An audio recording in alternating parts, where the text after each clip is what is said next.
عارف النقطة اللي بتنتهي عندها الأرض وبتبدأ عندها الجنة؟ المكان اللي بتبوس فيه المية العذبة جبين المية المالحة بأعظم مشهد لقاء على كوكب الأرض. لو فاكر إنك شفت راس البر قبل كده فأنت غالبا شفتها بعين الناس مش بقلبها. النهاردة أنا مش هفسحك، أنا هصالحك على الدنيا. النهاردة هوريك دليل الروقان الخام في مدينة ما ينفعش توصفها، أنت لازم تعيشها. جاهز تعرف ليه راس البر هي المدينة اللي قلبك هيتقطع بين نيلها وبحرها؟ ارمي همومك ورا ظهرك ويلا بينا. هنا عند النقطة دي الدنيا بتقف تتفرج في صمت. بص على الخريطة اللي قدامك، دي مش مجرد جغرافيا، دي قصة حب أزلية. اللسان المكان اللي النيل فيه بيقرر ينهي مشوار آلاف الكيلومترات عشان يستريح في حضن البحر المتوسط. سبحان من فصل بينهما ببرزخ ورسم اللوحة دي عشان احنا نتأمل. بص للمراكب دي وهي خارجة، دي مش مجرد رحلة صيد، دي رحلة صبر وعزيمة. المراكب بتودع هدوء النيل وهي عارفة إنها داخلة في صراع مع موج البحر لأسابيع طويلة. لحظة خروجهم من بوابة التلاقي ليها هيبة، كأنهم فرسان خارجين للمعركة.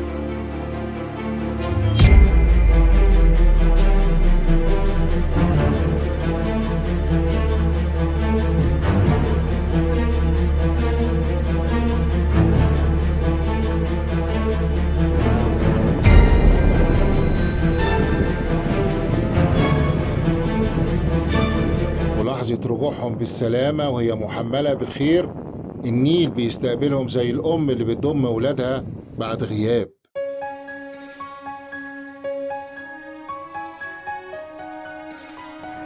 والفارس اللي واقف حارس المكان ده هو الفنار. الفنار ده شاهد على كل مركب عدت وكل قصة حب بدأت هنا.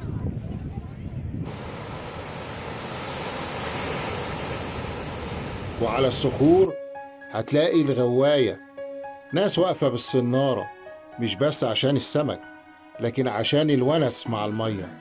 هنا الصيد في منطقة التلاقي له طعم تاني، رزق البحر بلمسة من بركة النيل.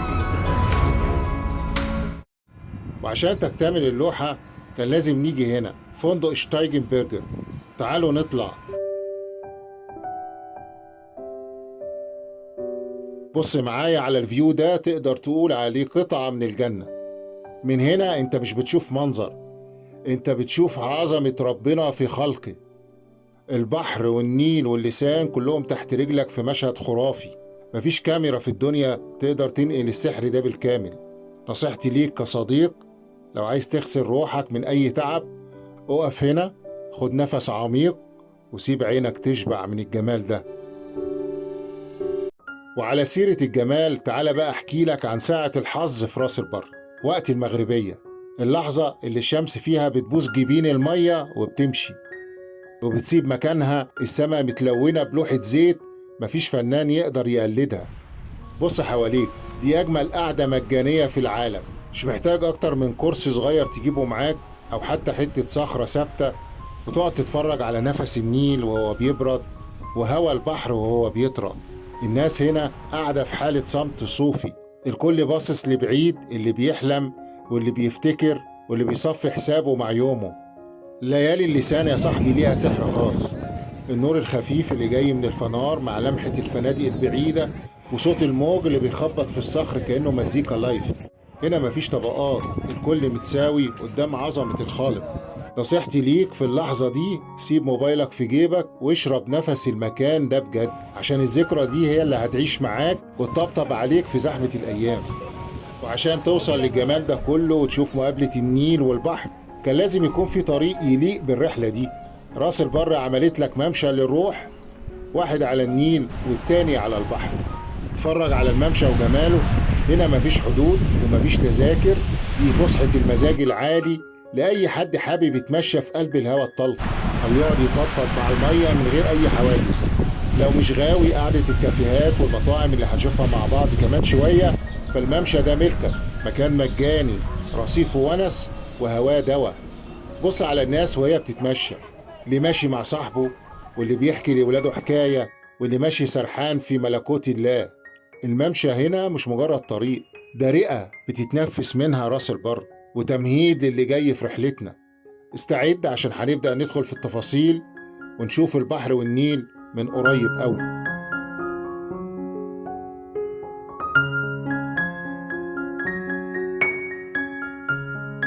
قبل ما ندخل على زحمة المطاعم وشياكتها، لازم أقف بيك هنا في الساحة دي يا سيدي قعدة الملوك، الغلابة والبشوات في نفس الوقت. ساحة مفتوحة للبحر، الهوا فيها بيخبط في وشك يطير أي زعل. هنا أنت قاعد في أفخم صالة عرض ربانية، فيو خيالي ما بيدفعش فيه مليم، وكأنك قاعد في قلب أرقى الأماكن اللي هنشوفها كمان شوية، بس بخصوصية ونس ملوش حدود. الممشى هنا يا صاحبي هو ملجأ لكل واحد بيدور على نفسه. عايز تصطاد؟ ارمي سنارتك وسيب رزقك على الله في قعدة صبر ممتعة. عايز تقرأ؟ مفيش مكتبة في العالم هتديك هدوء زي ده. أو حتى عايز تقعد تتأمل وتصفي ذهنك، المكان هنا بيساع الكل. والفرجة الحقيقية بتبدأ من قبل الغروب بشوية. الناس بتبدأ تهل والونس بيزيد، والقعدة بتمد لحد طول الليل.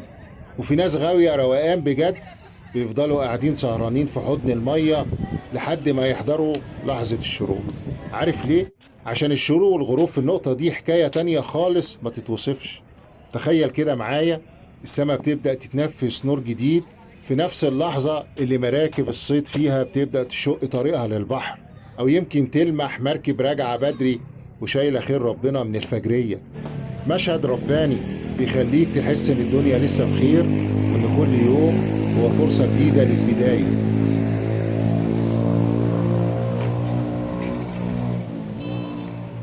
وبص كده وراك، الساحة دي جنة لمحبين السكيتنج، شباب وأطفال زي الفراشات طايرين بالعجل بتاعهم بيرسموا البهجة في كل شبر. هنا الفرحة عدوى والمغامرة ما بتخلصش طول الليل. صوت الضحك مع صوت خبط العجل في الأرض مدموج بصوت الموج بيعملوا سيمفونية بتقولك إن راس البر طول عمرها شباب. نصيحتي ليك، لو معاك سكيت هاته، ولو معاكش تقدر تأجره، أو يكفيك تتفرج زيي على طاقة الفرحة اللي في المكان. هنا النفسية بتبدأ تصفى بجد قبل ما نكمل جولتنا. ودلوقتي يجهز عشان هنبدأ دلع الحواس. أول محطة هي المطعم العائم. ده مش مجرد مطعم، ده لسان طويل واخدك من إيدك وماشي بيك جوه قلب البحر. على يمينك وشمالك قعدات ملوكي، الهواء بيلاعب شعرك والمية تحتك، لكن السر كله في الصالة الدائرية اللي في آخر اللسان. تعالوا نشوفها. هنا انت مش بتتفرج على الموج، انت فعلا وسط الأمواج. روقان استثنائي يخليك تحس انك في رحلة بحرية وانت ثابت في مكانك. قعدة ملوك بجد.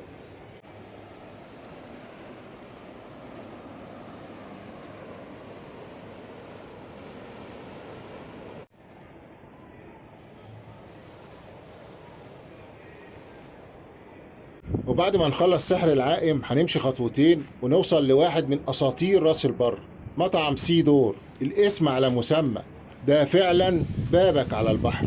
المطعم ده من أقدم وأجمل الأماكن هنا اللي حافظت على هيبتها. هنا أنت قاعد على المية حرفيا، وساعات من كتر ما البحر بيحب المكان بيقرر يطل عليك بنفسه ويبلك ويشاركك القعدة. الأكل هنا له طعم اليود، والجو ملوش مثيل. وقبل ما نودع الصخر ونسلم نفسنا للرملة، بنعدي على كافيه كوين، مكان مفتوح على البحر، القعدة فيه بتدي طاقة وحيوية. اجهز عشان هنبدأ رحلة الشواطئ.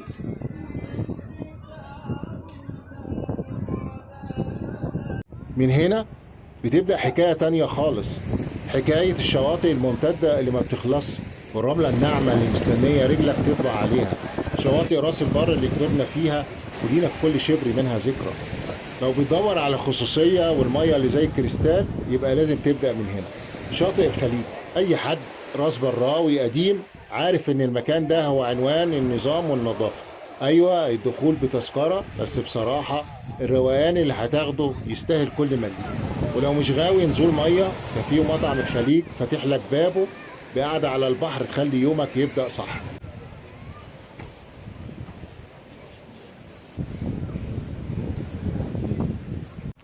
أما بقى لو قلبك جامد وعايز أعلى ليفل من الروقان والخدمات ال5 نجوم، يبقى مفيش غيره، شاطئ شتايجنبرجر اللسان. هنا انت مش في مصيف، انت في حتة تانية خالص. الخدمة هنا بتبدأ من أول ما رجلك تلمس الرملة لحد ما تطلب ملك القعدة هنا، الفطير المشلتت. وعلى سيرة الفطير، الفطير هنا مش بس بيتاكل، ده بيطير، بيطير حرفيا. بص معايا على الشيف وهو بيفرد العجين وبيلعب بيه في الهواء بحرفية فنان. الشو ده لوحده يفتح نفسك ويخليك تستنى الطلب وانت مبهور. ما تيجوا نشوف السحر ده مع بعض. رضا بيعمل عظمة يا جماعة.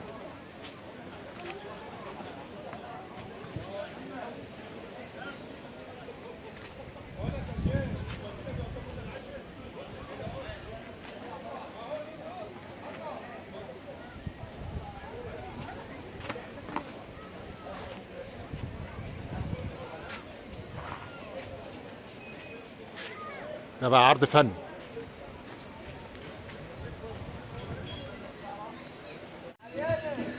العظمة اللي عملها الشيف محمد. وبعد ما تحلي بالفطير مفيش أجمل من التمشية على لسان الفندق. ده بقى الروقان الأصلي اللي بنحكي عنه. عادات بتخليك في مواجهة مباشرة مع عظمة الخالق. وعلى فكرة المكان هنا مش مقفول على نزلاء الفندق بس، أي حد يقدر يدخل المطعم أو الكافيه ويطلب اللي هو عايزه من غير مينيمم تشارج. بس خلي بالك انت قاعد في شتايجنبرجر، يعني بتدفع تمن الشياكة والخدمة والفيو اللي ملوش تمن. بدأنا بالروقان المكلف عشان نوريكم إن راس البر فيها كل الأذواق، ومن حق كل واحد يدلع نفسه بالمستوى اللي يحبه. بس تعالوا بقى نرجع لأصل الحكاية، لمتنا وروحنا وشواطئنا العامة اللي بنحبها، اللي فيها الأكشن والفرحة والضحك اللي طالع من القلب. الشواطئ اللي على قد الإيد بس غالية قوي في الروح. يلا بينا نشوف الشواطئ العامة.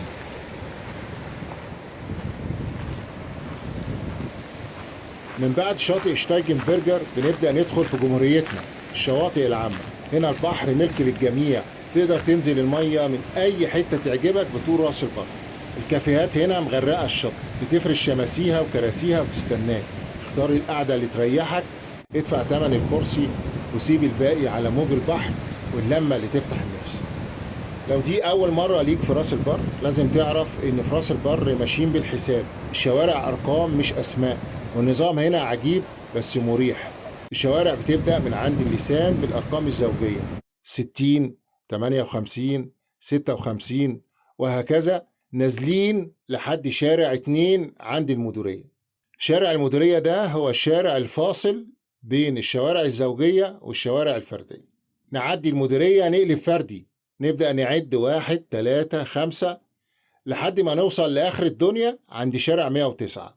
يعني وانت بتختار سكنك اسأل على رقم الشارع، وكل شارع هتسكن فيه هتلاقي قدامه شاطئ بيستناك. وعشان تفهم جغرافية الروقان هنا لازم تعرف ان راس البر دي عبارة عن جزيرة على شكل مثلث، راسه عند اللسان وقعدته عند المدخل. كل ما قربت من اللسان المسافة بين النيل والبحر بتصغر جدا، لدرجة انك ممكن تشم ريحة الاتنين في نفس اللحظة. وطبعا كل ما كنت قريب من اللسان كل ما السكن بقى أغلى وقيمته فيه، لأنه في قلب الحدث. هناك الفنادق ليها عينين، ناحية بتبص على هدوء النيل وناحية بتبص على شقاوة البحر. وزي ما شفنا في أول الفيديو يفضل شتايجنبرجر اللسان هو صاحب الفيو الأعظم والأغلى، لأنه قاعد في راس المثلث بالتمام والكمال وشايف اللوحة من أولها. كافيهات الشواطئ في راس البر ليها طقوس لازم تعيشها. الصبح انت ملك زمانك، هات فطارك او هات غداك واقعد في القعدات اللي قدام الكافيه بعيد عن الشمس وشايف البحر من بعيد. لكن السحر الحقيقي بيبدأ لما الليل يليل. هنا الشماسي بتختفي والكراسي بتزحف لحد ما تلمس المية حرفيا، والبحر كله بيتحول لأكبر صالة سينما مفتوحة في العالم. تخيل القعدة دي، شاشات عملاقة بتعرض أفلام وصوت الموج وهو بيشاركك الفيلم، وساعات بيحب يتدخل في الأحداث ويطلع يبلك عشان يفوقك للجمال اللي انت فيه. الفايبس هنا يا صاحبي عالمية، بهجة وفرحة وحياة ما بتخلص، لأن راس البر ببساطة هي المدينة التي لا تنام. في أي وقت هتروح اللسان أو البحر هتلاقي الضحكة والونس. وعلى الناحية التانية النيل بيبدأ يصحصح من قبل الغروب بشوية. الحياة هناك بتبدأ تندع برحلات النيلية والتمشية اللي ترد الروح، والكافيهات اللي مرصوصة زي العقد على الشط. وهنا بقى بتبدأ الحيرة الحلوة في راس البر. انت قلبك بيتقطع بين حبيبين، تقعد على النيل بهدوءه وناسه ومراكبه، ولا تروح للبحر بشقاوته وسينماته وموجه؟ الحقيقة انت هتفضل محتار تعمل ايه ولا ايه. المكان الوحيد اللي بيحطك في التحدي الجميل ده هو راس البر. النيل والبحر في مباراة جمال، والوحيد الكسبان فيها هو انت. وقبل ما نودع رملة البحر لازم نعدي على شاطئ النخيل، المكان اللي تقدر تقول عليه الملاذي الهادي او الركن البعيد الهادي. لو انت من الناس اللي بتهرب من الزحمة وعايزة تسمع صوت الموج بجد من غير دوشة، فشاطئ النخيل هو عنوانك. المكان هنا له هيبة تانية، واسع والمية فيه بتبان أصفى وأهدى، كأنها بتديك فرصة تتصالح مع نفسك. ومن اسمه النخل وجذوعه هنا بيدي للفيو روح تانية، كأنك في جزيرة معزولة عن العالم بس في قلب راس البر. قاعدة هنا وقت العصاري مع شوية هوا نقي كفيلة انها تجدد طاقتك وتخليك جاهز تكمل السهرة في زحمة شارع النيل اللي هنروحه دلوقتي. اركب معايا مركب صغيرة وتعالى ندخل في قلب العقد الفريد ده. بص على مراكب وهي مرصوصة قدام البيوت الملونة دي في عزبة البرج. المراكب دي مش خشب، المراكب دي أصحابها كاتبين عليها رسائل لربنا. بص على الخط اللي مكتوب بيه: توكلنا على الله يا منجي من المهالك، سلمى يا سلامة. كل حرف مكتوب بدموع الشوق وقوة الإيمان. أسماء ولادهم محفورة على الخشب كأنها تعويذة حب بتحميهم من غدر الموت.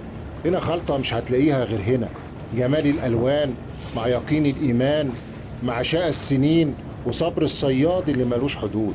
اتفرج وتأمل وادعي لهم من قلبك بالحفظ وسعة الرزق. والناس دي يا صاحبي خيرها مغطي الدنيا. افتكر دايما ان السمكة اللي بتاكلها وبتتمتع بطعمها غالبا ايد بطل من عزبة البرج اللي قدامنا دي هي اللي جابتها من قلب الملح. ومش بس كده، لو ركبت يخت او مركب شيك في اي حتة في مصر او حتى في بلاد بره، بنسبة كبيرة هتكون صناعة مصرية بجد طالعة من الترسانات اللي هنا. اصحاب البيوت اللي مبهجة العين دي هم ملوك البحر، يا صيادين ملهمش مثيل، يا فنانين بيصنعوا من الخشب قصور عايمة. قمة الفخر انك تكون واقف وسطهم وتشوف سحر ايديهم. وقبل ما رجلك تلمس الارض لازم تعيش تجربة السيولة في النيل. هنا الرحلات النيلية باقات من السعادة. عندك الرحلة الطويلة اللي بتاخدك في حضن النيل لحد دمياط وترجع بيك، دي بتطلع وقت المغربية كده. والرحلة القصيرة اللي بتمشي بيك لحد اللسان عشان تشوف النيل وهو بيودعك ويروح للبحر، ودي شغالة معاك طول الليل والونس فيها ملوش آخر. أما لو قلبك جامد وعايز أكشن بجد، اركب اللانشات السريعة دي مش مراكب، دي طيارات بتمشي على المية، هتخليك تطير حرفيا وتشوف راس البر بعين تانية خالص. وشوف بقى المفاجآت، العربيات اللي بتمشي على المية، اختراع مبهج يخليك تحس انك في فيلم خيال علمي بس بروح دمياطية خفيفة.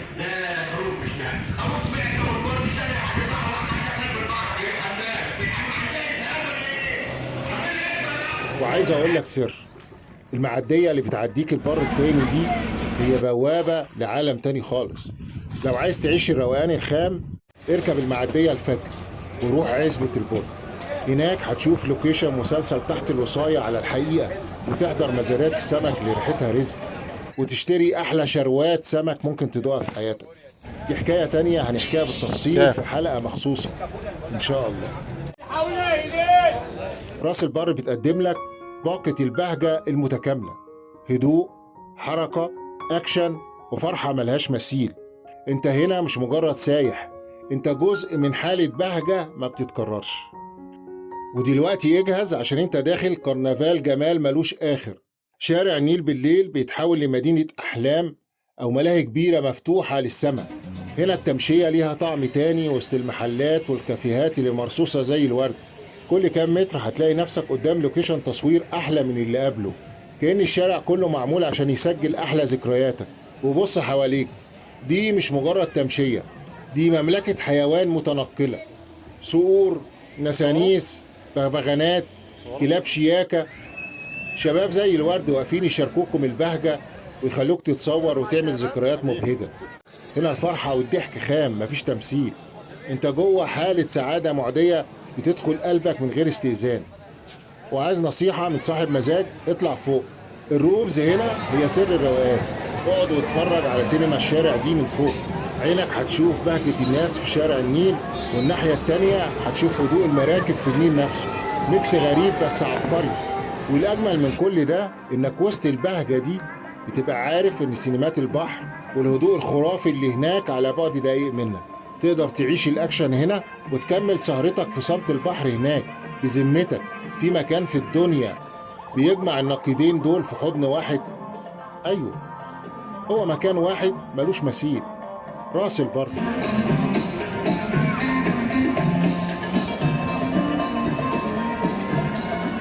في ناس ممكن تتفرج وتقول يا عم دي زيطة وزنبليطة، وانا واحد عايز هدوء واستجمام وروقان وبس. احب اقول لك احلم واتمنى، وفي راس البر هتلاقي. لو بتدور على الرقي والفخامة والطعم الحلو في قلب السكون، يبقى مكانك هنا في الجرب السياحي. هنا النيل مش مجرد مية، ده مرسوم رسم بريشة فنان. هدوء غير طبيعي يخليك تسمع صوت دقات قلبك.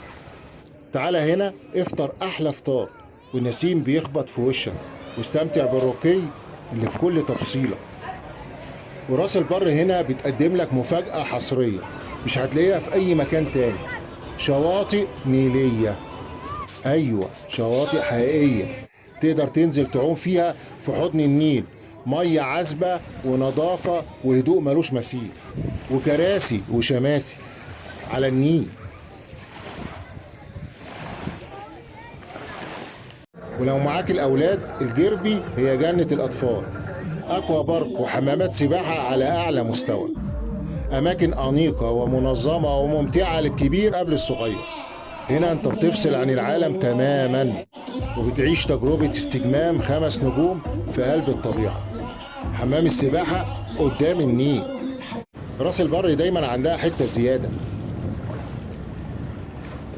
في النهاية يا صديقي، راس البر مش مجرد مدينة، دي روشتة سعادة متفصلة على مقاسك. عايز زحمة وبهجة هتلاقي، عايز هدوء وفخامة هتلاقي، عايز نيل وبحر في نفس الوقت، مفيش غيرها هيقوم بالمهمة دي. يا رب تكون جولتنا النهاردة لمست فيكم ذكرى حلوة أو شجعتكم تيجوا تعيشوا الروقان ده بنفسكم. راس البر بتناديك، فيا ترى هتستجيب للنداء ده امتى؟ أشوفكم في روقان جديد. سلام يا صاحبي.